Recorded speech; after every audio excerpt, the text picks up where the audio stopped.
Masachet Yoma, résumé du Daf Kafé.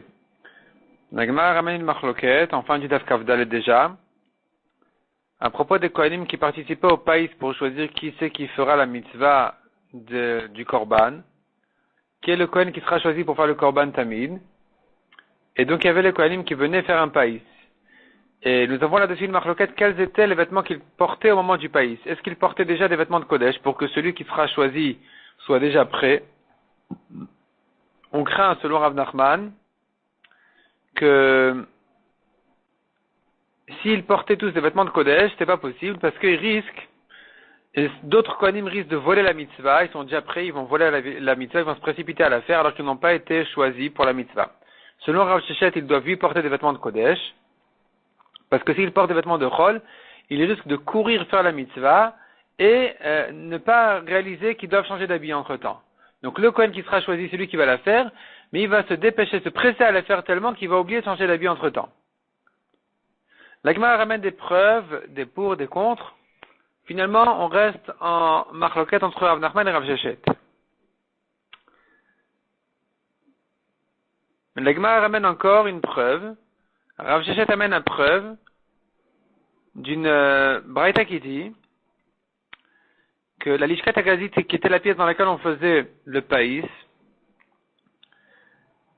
elle était donc une pièce au Beth Amikdash. Il y avait le Rav responsable du païs qui était à l'est, assis, et les Kohanim qui étaient en forme de rond à l'ouest, le responsable qui enlevait la mitznefet, donc le chapeau d'un des Kohanim, pour commencer à compter à partir de lui. Et avec ça, il faisait le païs et continuait à compter, les Kohanim. La Gemara comprend que mitznefet veut dire un vêtement de Kodesh. La Gemara repousse, ça peut être aussi un vêtement de Chol. La Gemara s'attarde un petit peu sur cette braïta et veut prouver d'ici que la pièce dont on parle, la Lishkat Agazit, a été construite moitié sur le Kodesh, moitié sur Chol, puisque tu me dis que le Rav était assis, donc c'était qu'il était assis dans le Chol, on n'a pas le droit de s'asseoir dans le Kodesh, et les Kohanim qui faisaient le pays devaient être dans le Kodesh, comme on a dit, pour faire du bruit et du mouvement dans la Hazara, donc c'est qu'elle était construite moitié sur Chol, moitié sur Kodesh, elle devait avoir deux entrées, une sur le Chol, une sur le Kodesh, parce que si elle n'en a qu'une seule, alors toute la salle prend le statut de l'endroit où se trouve l'entrée. Donc si elle donne sur le Kodesh, tout sera Kodesh. Si elle donne sur le Chol, tout sera Chol. Donc puisque tu me dis que moitié Kodesh, moitié Chol, c'est qu'il y avait deux entrées à cette salle donc dans la Lishkat Agazi. Mishnah suivante. Le deuxième païs servait à choisir le Kohen qui va faire, donc 13 Kohanim qui vont faire le Korban Tamid. Un qui fait la Shrita, un qui jette le sang, un qui nettoie le Mizbeach des Ktoret, un qui nettoie la Menorah. Encore quelques Kohanim qui amènent les membres de l'agneau du Keves au Mizbeach. Donc un Kohen qui amène la tête et une patte, un Kohen qui amène les deux pattes avant, un la queue et l'autre patte arrière, un la poitrine et le cou, un les deux côtes, un Kohen pour les entrailles, un Kohen pour la farine, un Kohen pour le Korban Mincha du Kohen Gadol, un pour le vin.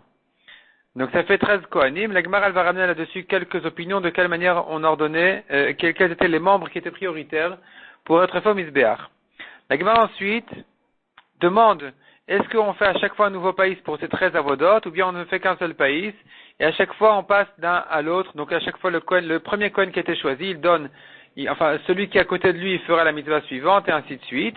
La Gemara prouve que c'est plutôt comme ça qu'on faisait, et pas qu'on devait refaire un païs pour chacune des avodot. La Gemara ensuite dit, la Gemara demande qui c'est qui recevait le sang. Est-ce que c'est celui qui faisait la shrita ou celui qui va le jeter au Mizbeach? La Gemara prouve que c'est le Kohen qui le jette au Mizbeach, c'est lui qui doit recevoir le sang, et pas le Kohen qui faisait la shrita.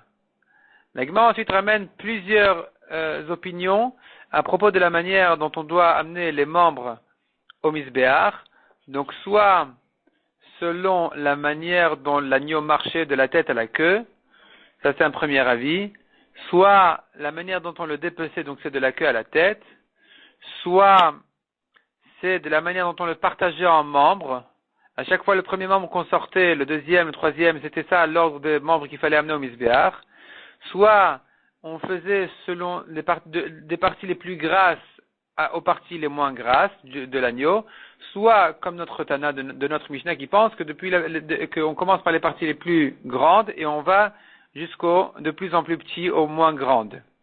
La Gemara dit que selon tout le monde, on commence par la tête, on apprend ça des psukim, et la tête elle vient avec une patte arrière toujours parce que la tête elle est pleine d'os, alors on amène aussi une patte en même temps.